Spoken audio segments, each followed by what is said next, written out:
Hi అండి అందరికీ welcome back to Hasini Reddy kitchen.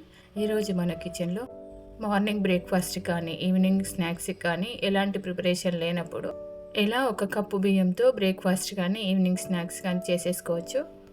చాలా సింపుల్ అండ్ టేస్టీగా బియ్యపు రవ్వ ఉప్మా ఎలా చేసుకోవాలో చూసేద్దామా. ఇక్కడ నేను ఒక కప్పు సన్నపు బియ్యం తీసుకుంటున్నాను. వీలైతే దొడ్డు బియ్యం అయినా కూడా తీసుకోవచ్చు. వీటిని మరీ పౌడర్లా కాకుండా రవ్వలాగా మిక్సీ పట్టుకోవాలి. మిక్సీ పట్టేటప్పుడు మధ్య మధ్యలో ఆపుకుంటూ ఎట్లా మిక్సీ పడితే రవ్వలాగా వస్తుంది. మిక్సీ పట్టేటప్పుడు కొంచెం పిండిలాగా కూడా వస్తుంది కాబట్టి పిండి అంతా పోవడానికి ఇలా జల్లెడ పట్టేసుకోవాలి. ఈ పిండితో సర్వపిండి కానీ అట్లు కానీ లేదంటే రొట్టె కూడా చేసేసుకోవచ్చు. చూడండి ఇలా ఉండాలి బియ్యపు రవ్వ. తర్వాత దీన్ని పక్కన పెట్టేసి ఈ ఉప్మా రవ్వ చేయడానికి వాడాల్సిన ఇంగ్రీడియంట్స్ కూడా చూపిస్తున్నాను. 4 లేదా 5 ఎండుమిర్చి మాత్రమే వేసుకోవాలి. పచ్చిమిర్చి వేస్తే బాగుండదు. ఎండుమిర్చి లేకపోతే మాత్రమే పచ్చిమిర్చి వేసుకోండి. తర్వాత చిన్నగా తరిగిన కరివేపాకు, అలాగే జీలకర్ర వెల్లుల్లిని కూడా ఇలా కచ్చపచ్చగా దంచి ఉంచాలి. ఈ బియ్యపు రవ్వ ఉప్మాకి వెల్లుల్లి జీలకర్ర దంచి వేస్తేనే బాగుంటుంది.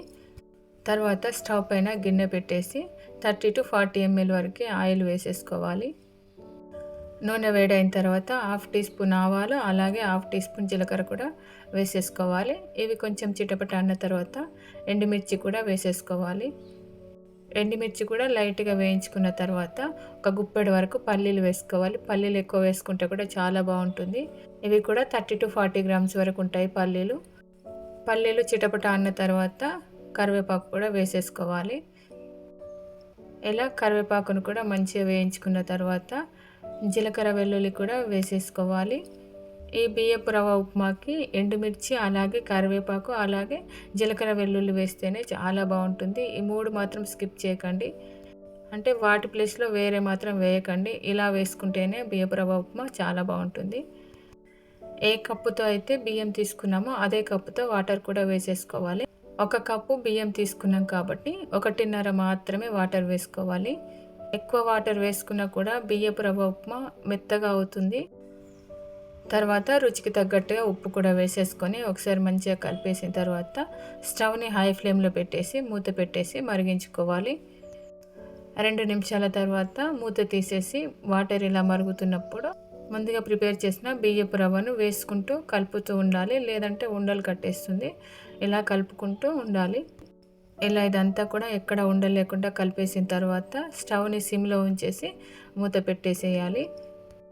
ఉప్మా రవ్వని మెల్లగానే ఉడికించుకోవాలి. హై ఫ్లేమ్లో పెట్టేస్తే మాడిపోతుంది. 1 నిమిషం తర్వాత మళ్ళీ మూత తీసి ఇదంతా కూడా మంచిగా కలపాలి. ఇట్లా కలపడం వల్ల ఉప్మా అంతా సమానంగా ఉడుకుతుంది. లేదంటే పైన పేరుకున్న ఉప్మా ఉడకదు కాబట్టి ఇలా ఒకసారి మళ్ళీ కలిపేసి స్టవ్ని సిమ్లో అలాగే ఉంచేసి మళ్ళీ మూత పెట్టేసేయాలి. ఇలా 2 నిమిషాల తర్వాత మళ్ళీ మూత తీసేసి మళ్ళీ కలిపేసి సర్వింగ్ ప్లేట్లో సర్వ్ చేసేసుకోవడమే. ఈ ఉప్మాని ఎక్కువసార్లు కలపడం వల్ల విడివిడిగా అవుతుంది. బియ్యపు రవ్వ ఉప్మా మెత్తగా ఉండకుండా ఇలా విడివిడిగా ఉండాలి అంటే మాత్రం 2-3 సార్లు మధ్యలో మధ్యలో కలుపుకుంటూ చేసుకుంటేనే బాగుంటుంది. ఇంతేనండి, బియ్యపు రవ్వ ఉప్మా చేసేసుకోవడం చాలా సింపుల్గా ఉంది. అలాగే ఇంగ్రీడియంట్స్ కూడా మీకు ఏం పట్టవు దీనికి. మరి ఎప్పుడు ఎవరు చేసుకున్నట్టయితే ప్లీజ్ మీరు కూడా ఒకసారి ట్రై చేయండి. మరి మీకు ఎలా వచ్చిందో మీ ఫీడ్బ్యాక్ని మాత్రం కామెంట్ బాక్స్లో కామెంట్ చేయండి. ఈ వీడియో మీకు నచ్చితే వీడియోని లైక్ చేయడం, అలాగే మరికొంతమందికి షేర్ చేయడం అయితే అస్సలు మర్చిపోకండి. మరిన్ని మంచి రెసిపీస్ కోసం హాసిని రెడ్డి కిచెన్ ఛానల్ని ప్లీజ్ సబ్స్క్రైబ్ చేయండి. అలాగే ఇప్పటి వరకు పైన గంట సింబల్ని టచ్ చేయకపోతే కనుక గంట సింబల్ని కూడా టచ్ చేయండి. ఫైనల్గా అయితే ఈ వీడియో చూసిన వాళ్ళందరికీ కూడా పేరు పేరున చాలా చాలా థ్యాంక్ యూ.